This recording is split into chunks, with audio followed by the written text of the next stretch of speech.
All right, so we're talking about pirated textiles in Accra, and here over 800 pieces of pirated wax print have been seized. Now, the single highest since the introduction of the presidential task force in Accra. On Wednesday morning, operations were carried out at the 31st December Makola Market, Rollins Park in China Community in Sabat Motors. The recalcitrant attitude of traders and importers of textiles into the country led to the reconstitution of the Presidential Task Force. The core mandate of the task force is to seize all pirated textiles on the market. The Wednesday operation by the task force was prompted by intelligence after several weeks of surveillance, leading to the identification of the affected warehouses. In the early hours of the day, the task force, in a set of 4 groups, simultaneously swooped on the warehouses at the 31st December Makola Market, Rollins Park, China Community and Sabat Motors. Unlike previous operations, Wednesday's was reportedly conducted in a peaceful atmosphere as the owners of the textiles did not oppose the task force. About 800 pieces of pirated logos, designs and brands of wax prints of our Konsombo textiles, Printex and GTP were retrieved. Our next intention is to start punishing people for that. But for now, we want to give a human face to what we are doing, because at the moment we can't say the clubs are ours. So we ask them to come to the Ministry of Trade.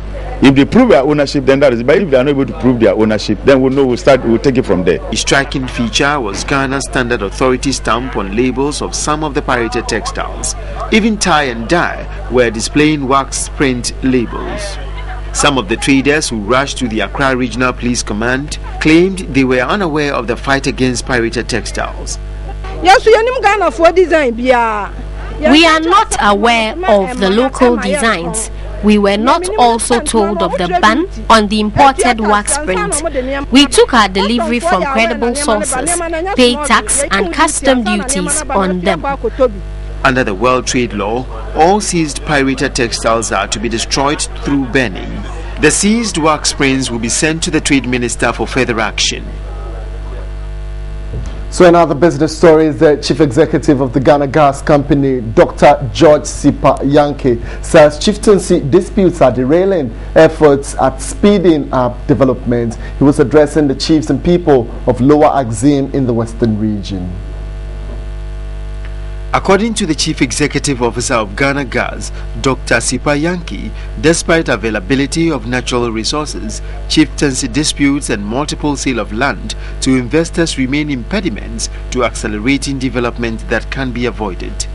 The Ghana Gas Chief Executive charged local authorities and chiefs to remain firm, fair and responsible to their subject in partnering development agencies to execute projects. If you want to develop, at least for the sake of our children and posterity to come, we need peace to build in this town, in this region, and even the country as a whole. According to him, the developments expected by communities and by extension Ghanaians must start from the local communities where traditional authorities can act as major change executors. Well, I don't know the community in which you find yourself at this point in time, but definitely one way or the other, one could be out of power. We're talking about the erratic supply of electricity. Now, coastal operators have complained erratic power supply is having a toll on their businesses. The operators are worried the load shedding exercise is likely to throw them out of business. The coal store operators complained their businesses have come under intense pressure as a result of the frequent power outages. In an interview with the news team, the operators lamented business has slowed as they are unable to sustain the cost of fueling generators for their storage facilities in the absence of power. They told the news team the cost is transferred to the consumer. Customers have also been lost in the process. We are competing with a foreign chicken, and their price is very cheap. We try to maybe compete with them, but because of all this electricity problem and then the high cost of diesel and that sort of thing, it make our price high. Because of the power fluctuation, it has affected us, and then because of that, our prices have been going up. and then we don't have stable power.